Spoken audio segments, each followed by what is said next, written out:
friends, it's Julia from the Ellie Phillips Memorial Public Library.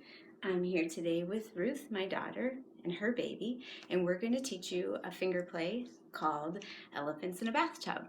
So in this one, we're going to be inviting more elephants to squeeze on into the bathtub, and you'll hear a knock, knock, and then a splash, splash, and then come on in. And since Ruth is, how old are you? 4. Since Ruth is 4, we're going to sing up to 4 elephants in a bathtub. 1, 2, 3, 4. Good job. Ready?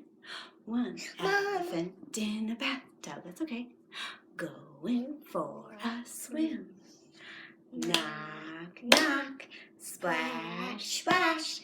Come on in. Now we have 1, 2.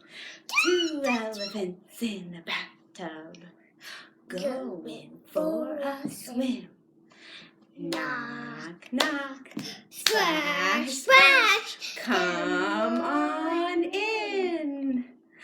3 elephants in a bathtub, going for a swim. Ready?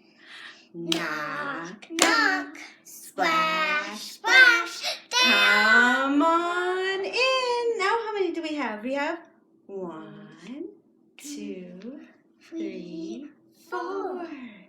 4 elephants in a bathtub. Yeah. Going for a swim. Count to 4. Knock, knock, yep. Splash, splash. Uh-oh, they all